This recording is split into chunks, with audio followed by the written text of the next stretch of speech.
नमस्कार साथियों।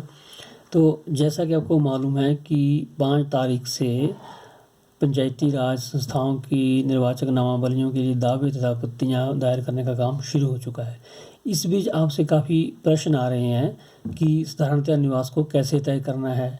तो इस बारे में मैं आपको ये बताना चाहता हूँ कि हिमाचल प्रदेश पंचायती राज अधिनियम की धारा 4 में ये स्पष्ट किया गया है कि साधारणतया निवास का निर्णय जो है वो लोक प्रतिनिधित्व अधिनियम 1950 की धारा 20 के अंतर्गत किया जाएगा। और इसी धारा की उपधारा 7 में ये कहा गया है कि यदि किसी व्यक्ति के साधारणतया निवास को लेकर प्रश्न उठता है तो इस प्रश्न को मामले के तथ्यों व उन नियमों के अंतर्गत सुलझाया जाएगा जो भारत सरकार निर्वाचन आयोग के परामर्श से बनाएगी। लेकिन ये विषय इतना जटिल है कि इसमें आज तक कोई नियम नहीं बनाए जा सके। इसलिए अगर किसी के साधारण निवास को तय करना है तो उसको उसके तथ्यों के आधार पर ही निर्णय लिया जाएगा। और ऐसे ये बिल्कुल प्योरली सब्जेक्टिव मैटर है जो कि केस टू केस आधार पर निर्णय लिया जाएगा। अब दावेदार जब फॉर्म भरता है तो उस पर घोषणा करता है कि मैं अमुक स्थान का रहने वाला हूँ। तो वो व्यक्ति अगर घोषणा कर रहा है तो अपनी घोषणा के लिए वो स्वयं भी जिम्मेदार है।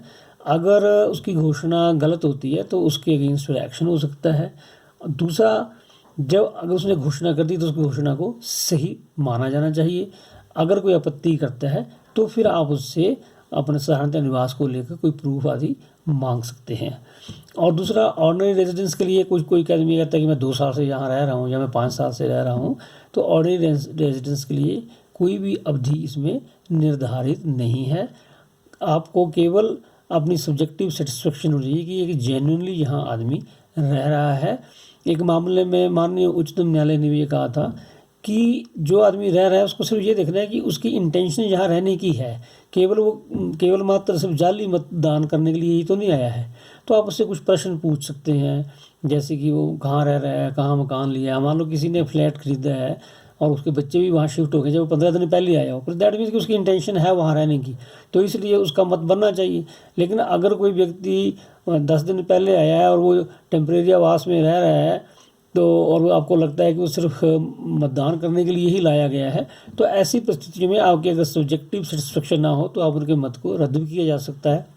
दूसरा, अगर कोई जैसे इसमें ये कहा गया है कि relevant part of the electoral में उसका नाम दर्ज होना चाहिए, जो असेंबली रोल है। अब असेंबली रोल में अगर किसी का नाम दर्ज नहीं है और वो अगर आपके पास दावा पेश करता है तो आप उसको पूछ सकते हैं कि भैया आप अपना असेंबली का वोट कहाँ डालते हो। जहाँ वो विधानसभा का वोट डालता है उसे ये परामर्श दिया जाए कि वहीं वो अपनी स्थानीय निकायों के लिए भी वहीं अपना नाम दर्ज करवाए।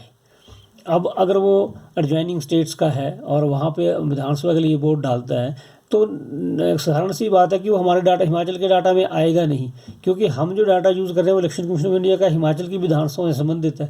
वो पंजाब, हरियाणा या उत्तराखंड की डाटा हमारे पास उसमें आएगा ही नहीं। जब वो आएगा ही नहीं तो हमारे पास उसका नाम दर्ज नहीं होगा।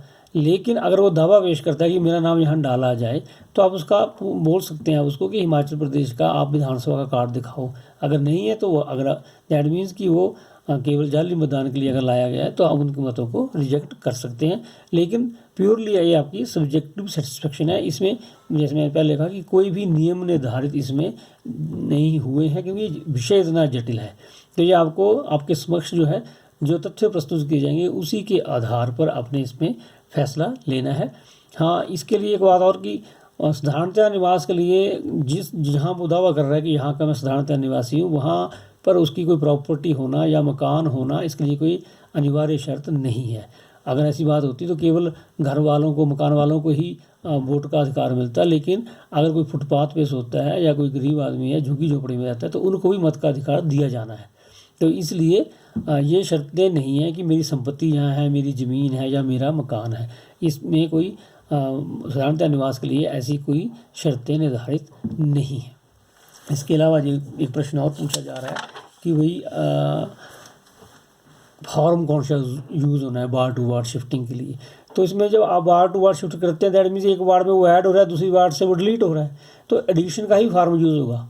एडिशन के फार्म पे ही उसमें एक नीचे कॉलम होता है कि मेरा नाम जो है इस वार्ड में पहले से दर्ज है किसी दूसरे वार्ड में, तो वहाँ से उसका नाम डिलीट हो जाएगा। तो from ward to ward shifting के लिए अलग फार्म नहीं है, वो एडिशन और डिलीशन वाला फार्म ही यूज़ किया जाएगा।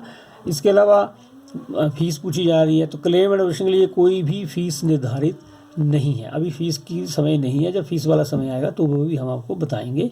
इसके अलावा अब रिवाइजिंग अथॉरिटीज़ जैसे डिस्पोजल करेंगी, जब अगर किसी का ऑब्जेक्शन आपने नहीं माना, दावा नहीं माना, तो उसने अगर अपील करनी है तो उसको, अगर वो प्रति मांगता है तो उसकी प्रति आप अपने आदेश की प्रति उसको तुरंत उपलब्ध कराएंगे। हिमाचल प्रदेश पंचायती राज नियम 20(2) के अंतर्गत 2 रुपये का शुल्क लिया जाएगा पंचायतों के मामले में, और नगर पालिका के मामले में नियम 24(2) के अंतर्गत 25 रुपये का शुल्क लेके उसको रिवाइजिंग अथॉरिटी के आदेश की प्रति उपलब्ध करवाना अनिवार्य है, ताकि वो किसी ने अगर अपील करनी है तो वो अपील कर सके। इसके अलावा जिस किसी का भी बोर्ड बनाना है तो पहले उसकी योग्यताएं जरूर चेक करनी है कि वो 18 साल का हो। तो इसके लिए मैं आपको बता दूं कि 18 वर्ष की आयु है, जो हमारा पहले का आदेश था उसमें 1 जनवरी 2020 की आयु निर्धारित की गई थी 18 वर्ष की, लेकिन अब जो 7 अक्टूबर को आज जो ऑर्डर किए गए हैं उसके मुताबिक अगर 1 दिसंबर 2020 को जो बच्चे 18 वर्ष के पूर्ण हो रहे हैं वो भी अपना मत बनवा सकते हैं। इसलिए रिवाइजिंग अथॉरिटीज़ जो है कृपया उन सब के जो फॉर्म आएँ तो 1/1/20 नहीं, 1 दिसंबर 2020 को उनकी पात्रता चेक करें और उनकी डेट ऑफ बर्थ का सर्टिफिकेट देके जो बच्चे 1 दिसंबर 2020 को 18 वर्ष पूर्ण कर रहे हैं उनको मताधिकार दिया जाए। Thank you very much. नमस्कार।